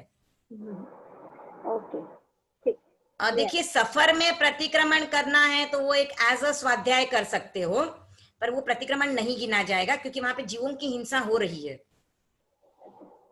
जैसे सफर में आप हो, ट्रेन में जा रहे हो तो माला फेर सकते हो, तो माला फेर रहे हो तो वहां पे जीवों की हिंसा भी चल रही है, क्योंकि आप ट्रेन से जा रहे हो तो जीवों की हिंसा हो रही है, तो आपको माला फेरना है, तो आप भले ही फेरो पर जीवों की हिंसा तो हो ही रही है। तो प्रतिक्रमण की आप बोल रहे हो वहां पर, तो वो स्वाध्याय की दृष्टि से हो रहा है, क्योंकि जब तक आप मन को स्थिर नहीं करोगे, आप शुद्ध शांत वातावरण में नहीं बैठोगे, तो आपका भाव वैसा जुड़ेगा नहीं, तो आपका एज अ स्वाध्याय चला जाएगा, भले ही आपने उस टाइम में किया है। ओके। और किस हाँ, यह है किरण इंगड़ विराट से। किरण जी पूछिए आपका सवाल। किरण जी। जयश्री जी हिंगड़। हाँ, जयश्री हिंगड़, सॉरी, किरण हिंगड़। हाँ, जयश्री विराट से। जय जिनेंद्र दीदी। हाँ। सबसे मुझे ना एक जिज्ञासा उठी है अभी जस्ट कि मैंने सुना भी है कि हम प्रतिक्रमण का अर्थ होता है वापस लौटना, मतलब हम जो प्रायश्चित करते हैं, जो भी हमने कर्म किए उसका हम प्रायश्चित करते हैं, ठीक है। तो अभी जैसे संवत्सरी का हम लोग प्रतिक्रमण करते हैं, तो जो ध्यान है हम लोग कर रहे हैं, तो अभी यहाँ पर आपने कहा कि जो लोगस का ध्यान अभी हमारे आचार्य उनके द्वारा स्टार्ट, पहले 4 लोग उसका ध्यान करते थे, ठीक है, फिर सांवत्सरिक में फिर उसको बढ़ा के हम लोगों ने 20 लोग, ये 40 लोग उसका कर दिया। तो उस ध्यान में उसका मूल उद्देश्य क्या है? मतलब या तो उस ध्यान में रहकर हम अपने जो पूरे वर्ष भर में किए गए भूलों की क्षमा प्रायश्चित करते हैं, या फिर जो आपने कहा कि लोगस का पाठ करके हम लोग जो स्तुति करते हैं 24 तीर्थंकरों की, हाँ, थोड़ा तो सा यहाँ मुझे मैं क्वेश्चन समझ गई हूँ, मैं बताती हूँ। जैसे देखिए, प्रतिक्रमण जैसे प्रत्येक धर्म की अपनी उपासना की एक पद्धति होती है, बराबर है। तो जैन धर्म की उपासना की पद्धति है सामायिक करो, प्रतिक्रमण करो, माला फेरो, ये जैन धर्म की उपासना पद्धति है। तो इसके लिए ये उपासना का एक अंग है। बाकी आप सिर्फ व्रत और अतिचार, और आप सिर्फ ऐसा बोल देते हो रात को सोने से पहले कि 4 गति 84 लाख जीव योनि के प्रति अगर मेरे मन में राग द्वेष आया हो तो तत्सम इच्छामि दुक्कडम, तो आपका प्रतिक्रमण हो गया।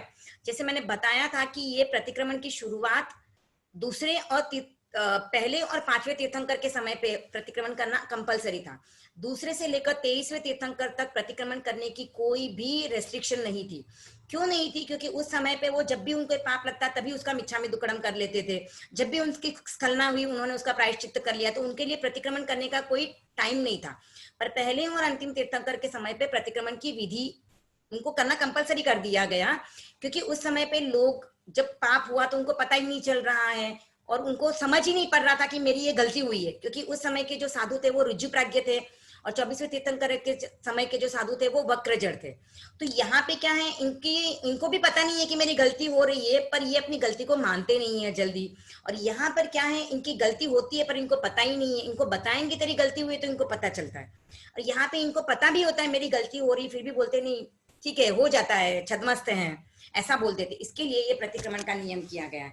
अब ये प्रतिक्रमण में जो लोगस इतने बोलने हैं और उतने बोलने हैं, जैसे देखिए हम जो त्योहार मनाते हैं, होली में हम लोग क्या बनाते हैं, होली कलर से खेलते हैं, मिठाई हमारी अलग बनती है।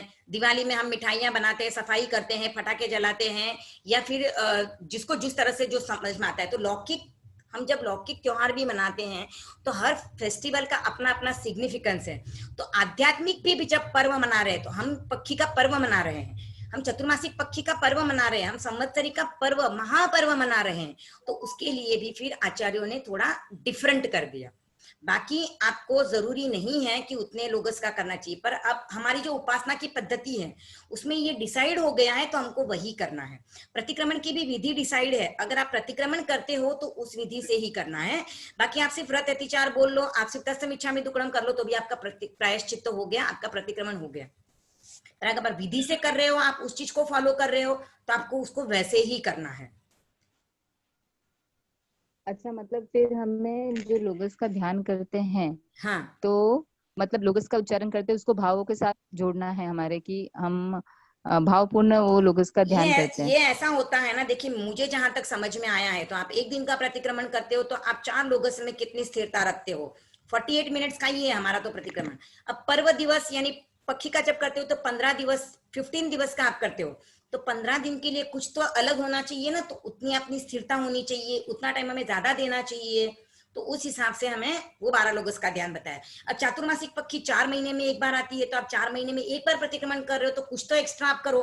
बाकी तो नॉर्मल प्रतिक्रमण की तरह ही अगर कर लिया तो दिवाली क्या, होली क्या, राखी क्या, सब एक ही जैसे हो जाएंगे। और अब तो आपको एकदम बेस्ट एग्जांपल दे दूं मैं, बर्थडे मना रहे हो, एनिवर्सरी मना रहे हो, हर खुशियों को मना रहे हो, क्यों मना रहे हो? सब दिन एक जैसे नहीं लगने चाहिए, इसीलिए तो हम मना रहे हैं, बर्थडे मना रहे हैं, एनिवर्सरी मना रहे हैं। हर खुशी को हम खुशी मनाने के बहाने ढूंढ रहे हैं, हर दिन को स्पेशल करने के लिए बहाने ढूंढ रहे हैं। तो वैसे ही हम भी इन दिनों को स्पेशल बना के इनके लिए कुछ अलग डिसाइड किया है हमारे आचार्यों ने। तो ये दिन हमारे लिए स्पेशल गिने जाते हैं, तो स्पेशल है इसके लिए हम उसका वेट करते हैं। अरे पक्षी आ रही है, पक्षी का प्रतिक्रमण करना है, 12 लोगस का ध्यान करना है। अब इसको आप किस वे में लेते हो? कोई इस टेंशन से लेता है, अरे बाप रे 12 लोगस का ध्यान करना पड़ेगा, पक्षी का प्रतिक्रमण करना है। और कोई सोचता है कि अरे पक्षी के मैं 12 लोगस का ध्यान करूंगी तो उतनी स्थिरता मुझ में आएगी, उतना देर तक मैं अपने आत्मा के सानिध्य में रहूंगी। तो ये आपका टाइम वहां पे बढ़ जाता है उस अपनी आत्मा के साथ रहने का। तो आज के टाइम में हम लोग ये ऐसे समझ सकते हैं ना, जैसे कि हमने एक दिन अंदर प्रतिक्रमण किया, तो आज पूरे दिन भर में मेरे से कुछ गलती हो गई, तो मैं उस ध्यान में वो चीज लेके आऊं कि आज से मेरे से ये भूल हुई, तो मैं उसका प्रायश्चित करती हूँ। लाना ही चाहिए, अगर आपको याद आए तो लाना चाहिए। प्रतिक्रमण का अर्थ ही ये है कि अपनी गलतियों को देखना है। बाकी हम 24/7 दूसरों की ही गलतियां देखते रहते हैं, हमें अपनी गलती तो दिखाई ही नहीं देती। कोई बोलता है तो भी हम मानने को तैयार नहीं होते हैं। तो हम प्रतिक्रमण इसीलिए कर रहे हैं कि अपनी गलतियों का, यहाँ पे हम जितनी भी आलोचना कर रहे हैं वो अपनी गलतियों की ही आलोचना कर रहे हैं। तो अगर कोई स्पेसिफिक गलती आपको याद है तो उसको याद करके उसकी आलोचना कीजिए उस समय पे, तो वो आपका प्रतिक्रमण सही और शुद्ध माना जाएगा।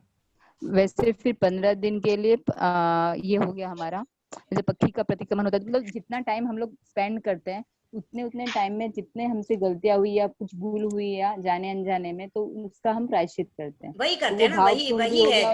जो रेगुलर नहीं कर पाते हैं वो 15 दिन का करेंगे। अब जो रेगुलर कर रहे हैं वो भी 15 दिन का कर रहे हैं, तो रेगुलर में भी गलतियां होती है, वापस पूरे 15 दिन की भी गलतियां कोई छूट गई हैं तो उनको भी वापस कर लेते हैं। तो जितना जितना करोगे उतना तो ऐड होने ही वाला है। जैसे आचार्य भिक्षु ने कहा था कि अगर लापसी बनाते हैं तो जितना गुड़ डालोगे उतना मीठा होगा लापसी। नेक्स्ट क्वेश्चन ले लें। तो जितना गुड़ डालोगे उतनी लापसी मीठी होने वाली है। आप कम डालोगे तो कम मीठी होगी, ज्यादा डालोगे तो ज्यादा मीठी होगी। तो आपको बस वही करना है, आपका जितना जितना भाव जुड़ेगा, जितना जितना आप अपनी गलतियों की आलोचना करोगे उतने शुद्ध होगे, जितना नहीं करोगे उतने नहीं शुद्ध होने वाले हो। करेक्ट। रीना जी बाफना। रीना जी। हाँ, जय जिनेंद्र। हाँ, जय जिनेंद्र। आपने वो लोगस बताया, पहले 4 लोगस जो बोलने का, ईस्ट फेसिंग स्टार्टिंग बोला है, और सेकंड आपने नॉर्थ आपको क्लॉकवाइज घूमना है, क्लॉकवाइज। जैसे पर मुनि श्री जी ने तो ईस्ट बताने के बाद में फिर साउथ बताया है। हाँ, तो मैं कंफर्म करती हूँ क्योंकि मैंने जब पूछा था तो मुझे इस तरह से बताया था। पहले ईस्ट के बाद क्लॉकवाइज में ईस्ट के बाद साउथ ही आता है। ईस्ट के बाद नॉर्थ आता है ना, अगर क्लॉकवाइज जाओगे तो। नहीं, साउथ आता है। साउथ ही आता है, साउथ आता है, देखा जी। हाँ, तो फिर साउथ है, सॉरी, मिच्छामी दुक्कडम, तो साउथ आएगा। पहले ईस्ट करो और फिर क्लॉकवाइज में साउथ आएगा, फिर वेस्ट और फिर नॉर्थ और फिर वापस ईस्ट। सॉरी, क्लॉकवाइज ही था। हाँ, मिच्छामी दुक्कडम, गलत बोल दिया मैंने। वो इसके लिए मैंने आपको कंफर्म किया। मैंने नहीं, अच्छा किया आपने वो कंफर्म कर लिया, तो सबका डाउट क्लियर, सबको वो क्लियर हो जाएगा। हाँ, क्योंकि क्लॉकवाइज करना है ये मैंने मेरे ध्यान में था, पर बोलते समय मैंने वो उल्टा बोल दिया है। Thank you. दिशा जी, आपका वापस सवाल है क्या? दिशा जी नहीं। अच्छा, ओके, चलो ठीक है, फिनिश होगा रेखा अभी, ताकि सबके सवाल। हेलो, हाँ लीजिए अभी आप। तो चलिए, प्रतिक्रमण प्रतिज्ञा छोटी ही पार्टी है तो हम इसको ले लेते हैं। प्रतिक्रमण प्रतिज्ञा, ये प्रतिक्रमण प्रतिज्ञा जो है वो हमारा जब पहला आवश्यक शुरू होता है उसके बाद ली जाती है। तो यहाँ पर हम प्रतिक्रमण करने की आज्ञा ले रहे हैं भगवान से, तो उसके बारे में ही हम शुरुआत कर रहे हैं। इसीलिए शुरुआत इसकी जो है वो आवश्यई से शुरुआत हो रही है। 2 पार्टिसिपेंट्स के हैंड रेज आ रहे हैं, कुछ डाउट्स है क्या? नहीं रेखा जी, वो हो चुके हैं। ओके ओके ठीक है, हो गया। तो चलिए प्रतिक्रमण प्रतिज्ञा का एक बार हम लोग उच्चारण देख लेते हैं, उसके बाद इसका अर्थ भी समझ लेते हैं।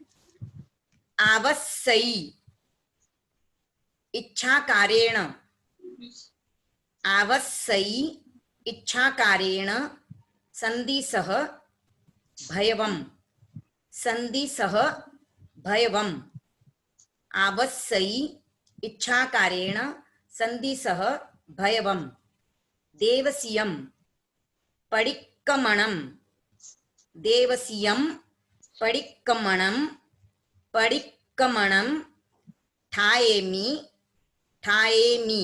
यहाँ पर एक और ध्यान दीजिएगा, ये मी जब छोटा होता है तो एक को थोड़ा लंबा ले लेते हो तो वो रस्व आएगा आगे का, ठाएमि। जैसे पारेमी तो ऐसे बोलेंगे, बाकी पारेमी हो जाता है, तो इसके लिए इसको थोड़ा सा लंबा लेना चाहिए, ठाएमि। देवसीय नाण दंसण, देवसीय, पहला देवसीय है वहां पर बिंदी है, दूसरा देवसीय है वहां पर बिंदी नहीं है।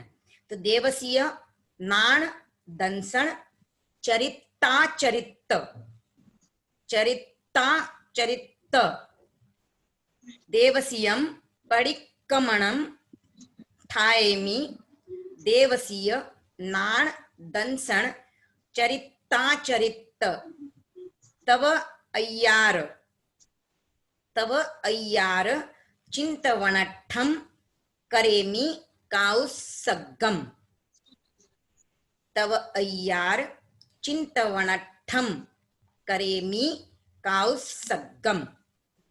तो पहला आवश्यक शुरू होता है सामायिक आवश्यक, तो उसके बाद का ये पहली पार्टी है प्रतिक्रमण प्रतिज्ञा। तो हम प्रतिक्रमण करने की प्रतिज्ञा इस पाठ से लेते हैं।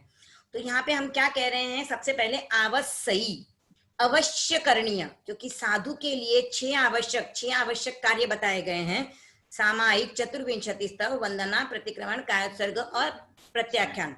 तो ये 6 आवश्यक जो है वो पूरी तरह से पालन करते हैं, और हम यहाँ पर हमारे प्रतिक्रमण में भी 6 आवश्यक है, तो हम भी इनका अंश रूप में यहाँ पर जो हमने जो व्रत लिए हैं उनका अंश रूप में, जैसे हमारे अतिचार दोष लगते हैं हम उसका उच्चारण करते हैं यहाँ पर। तो अवश्य करणीय में मैं प्रवृत्त होने जा रहा हूं, इच्छा कारेण, इच्छा अनुसार, संधि सह, आज्ञा दे, भयवम यानी भगवान। तो जब अवश्य करणीय में प्रवृत्त होने से पहले आज्ञा ली जाती है, जैसे हम भी कोई कार्य करते हैं तो हम आज्ञा लेते हैं, देव गुरु धर्म की आज्ञा से मैं ये त्याग कर रही हूँ, देव गुरु धर्म की आज्ञा से मेरे ये त्याग है, तो हम वो आज्ञा लेते हैं, क्योंकि हम मानते हैं कि हम जो भी कार्य कर रहे हैं अगर वो भगवान की आज्ञा में है तो वो धर्म है, अगर भगवान की आज्ञा के बाहर है तो अधर्म है। तो भगवान की आज्ञा से जो भी कार्य हम कर रहे हैं वो हमारा धर्म में गिना जाता है। जिसमें भगवान की आज्ञा दी हुई है, हमने आज्ञा ले ली तो वो भले लौकिक धर्म के लिए भी आज्ञा ले ली तो वो धर्म नहीं गिना जाएगा, भगवान की जिसमें आज्ञा है वो धर्म में गिना जाता है। तो अवश्य करणीय में प्रवृत्त होने से पहले हम आज्ञा ले रहे हैं भगवान से कि आप इच्छा अनुसार मुझे आज्ञा दें। क्या आज्ञा चाहिए मुझे?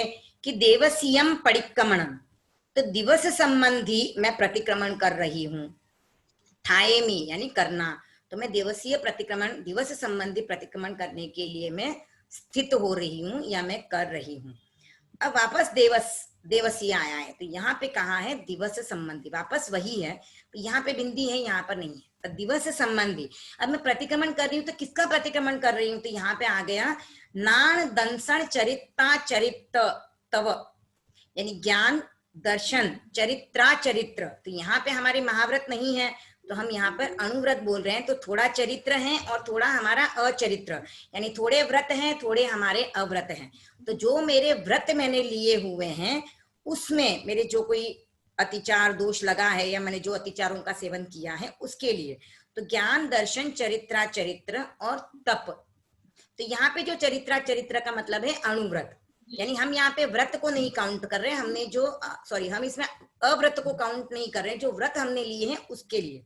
और तप के, तो तप के बारे में भी अगर कोई अतिचार लगा है तो अय्यार, अय्यार यानी अतिचार, चिंतवनठम यानी चिंतन, करेमी करती हूँ, काउत्सर्गम कायोत्सर्ग, यानी मैं अपनी काया का शिथिलीकरण कर रही हूँ और मैं उन अतिचारों का चिंतन कर रही हूँ जो भी ज्ञान दर्शन चारित्र से रिलेटेड, ज्ञान दर्शन ज्ञान दर्शन अनुव्रत से रिलेटेड और तप से रिलेटेड अगर कोई अतिचारों का मुझसे सेवन हुआ है तो उसका मैं चिंतन पूर्वक कायोत्सर्ग करने जा रही हूँ, इसके लिए आज्ञा दी जाती है।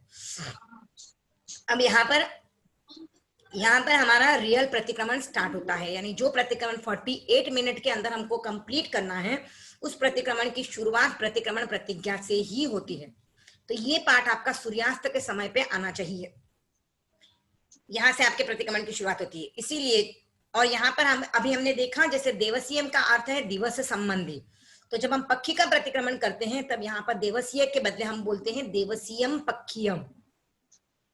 वही चातुर्मासिक पक्षी का अगर प्रतिक्रमण कर रहे हैं तो हम बोलते हैं देवसीयम चौमासियम पक्षियम। संवत्सरी का जब प्रतिक्रमण करते हैं तब यहाँ पे बोलेंगे देवसीयम संवत्सरियम। तो जहां पे बिंदी है हमें उस हिसाब से बोलना है, तो देवसीयम संवत्सरियम, और जहां पर देवसीय लिखा है वहां पर देवसीय संवत्सरीय, देवसीय पक्षीय, देवसीय चौमासीय पक्षीय। तो यहाँ पर देवसीय हमको साथ में रखना है और साथ में वो पर्व दिवस को जोड़ना है, क्योंकि हम पर्व दिवस का भी कर रहे हैं तो भी वो सूर्यास्त के बाद भी कर रहे हैं, तो दिवस संबंधी पाक्षिक प्रतिक्रमण में जो कोई अतिचार दोष लगे इसके लिए देवसीय पक्षीय। चतुर्मासिक पक्षी में अगर कर रहे हैं तो दिवस संबंधी जो भी मेरे अतिचार लगे हैं वो देवसीय चौमासीय पक्षीय। इस तरह से आपको यहाँ पे ये चेंजेस करने होते पर्व दिवसों के प्रतिक्रमण में भी, तो ये भी चेंज है पक्षी के प्रतिक्रमण में, चातुर्मासिक पक्षी का संवत्सरी के प्रतिक्रमण का जब हम करते हैं तो ये भी चेंजेस आपको करने होते हैं जब भी आप प्रतिक्रमण करते हो। तो ये प्रतिक्रमण प्रतिज्ञा हमने इसका अर्थ समझा है, तो पूरा एक बार प्रतिक्रमण प्रतिज्ञा हम लोग बोल लेते हैं। प्रतिक्रमण प्रतिज्ञा आवश्यी इच्छा कार्येण संदिशः भयवम देवसीयम परिक्रमणम ठायेमि, देवसीय नाण दंसन चरिताचरित तब अय्यार चिंतवनठम करेमी काउत्सर्गम। तो आज के लिए हम क्लास यहीं पे संपन्न करते हैं। आज हमने चतुर्विंशति स्तव और प्रतिक्रमण प्रतिज्ञा ये दो का उच्चारण देखा है, अर्थ समझा है। तो आज के लिए हम क्लास को यहीं पे संपन्न करते हैं। अगर आगम वाणी वितराग वाणी के विपरीत कुछ कहने में आ गया हो तो उसके लिए मैं तत्सम इच्छामि दुक्कडम करती हूँ। और ये जो एक क्वेश्चन आया था कि हम सफर में भी प्रतिक्रमण या माला कर सकते हैं, तो उसके लिए एक और आपको बताना चाहूंगी। जैसे सामायिक प्रतिक्रमण माला हम जब भी करते हैं तो उसके लिए कुछ विधि विधान किए गए हैं, तो अगर आप करते हो और कोई देखता है तो उस पर गलत इंप्रेशन पड़ सकता है कि भाई ये तो सफर में भी करते हैं, तो ये गलत इंप्रेशन ना पड़े इस वजह से उस चीज को रोका गया है कि आपको नहीं करना है, सफर में प्रतिक्रमण या माला नहीं फेरनी चाहिए। पर आप भावों से अगर मन मन में कर रहे हो तो कर सकते हो, पर आप इस चीज को लोगों को पता नहीं चले इस चीज का ध्यान रखें, क्योंकि क्या होता है ना, गलतियां लोग जल्दी देख लेते हैं और उस चीज को गलत वे में पकड़ लेते हैं। जैसे अगर मैं ऐसा बोल दूं कि सामायिक में स्कूल की पढ़ाई कर सकते हो, तो लोग मेरे को लगता है दिन की 4-5 सामायिक तो ऐसे ही कर लेंगे। लेकिन जब मैं बोलती हूँ कि नहीं आपको सिर्फ धर्म से रिलेटेड बुक्स पढ़नी है, तब महीने की 4 सामायिक भी बहुत भारी पड़ती है। तो ये प्रॉब्लम आती है, इसके लिए ये लोगों पे गलत इंप्रेशन नहीं आए इस वजह से हमको सफर में प्रतिक्रमण नहीं करना है।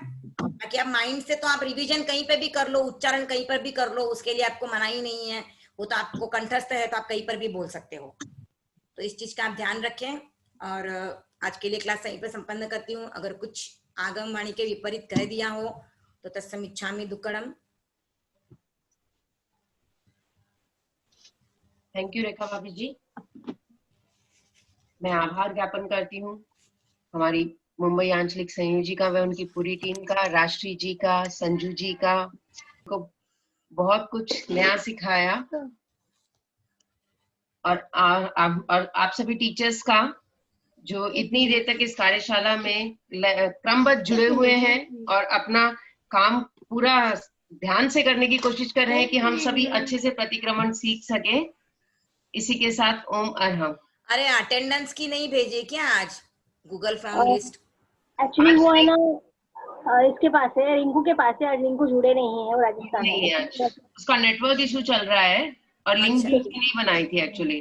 अच्छा, नहीं क्योंकि फिर ऐसे है ना कि जो रेगुलर अटेंड कर रहे हैं उनका ही फिर जो भी सुनना है वो करेंगे ना हम।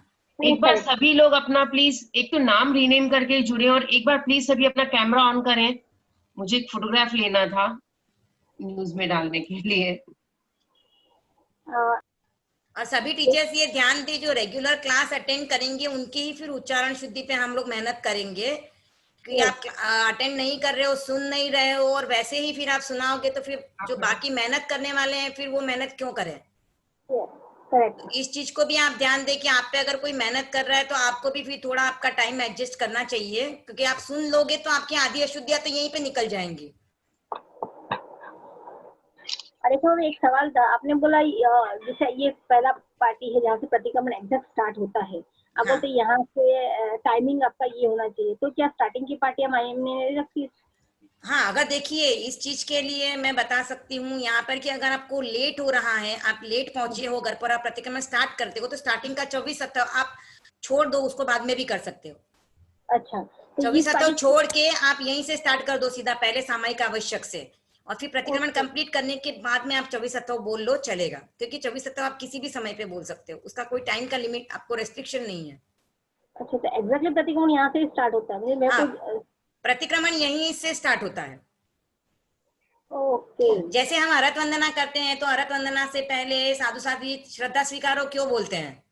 क्योंकि वो श्रद्धा स्वीकारो बोलने से जो लोग इधर उधर फैले हुए हैं उनको सबको पता चल जाता है अब अरहत वंदना स्टार्ट होने वाली है, तो वो होने से जो साधु साध्वी भी दूसरे काम कर रहे हैं वो भी आ जाते हैं, श्रावक श्राविकाएं जो भी इधर उधर सेवा कर रहे हैं वो भी इकट्ठे हो जाते हैं और एक मेंटली प्रिपेयर हो जाते हैं कि अब अरहत वंदना शुरू होने वाली है, तो उसके पहले की भूमिका बांधने के लिए श्रद्धा स्वीकारो बोला जाता है। तो वैसे ही ये 24 करने के लिए क्यों रीजन है कि हम कहीं से भी आए हैं, तो हम आए तब हमारे कुछ अत्याचार दोष लगे हैं, रास्ते में हम जीवों से कुछ विराधना हो गई है, तो उससे अपने माइंड को स्थिर करने के लिए हम पहले 24 करते हैं।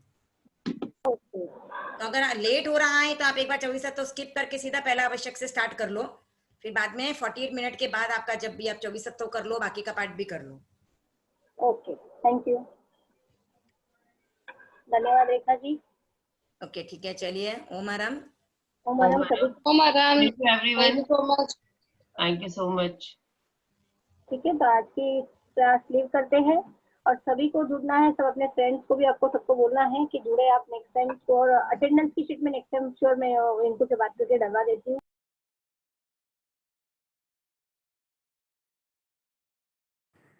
ओम अरहम।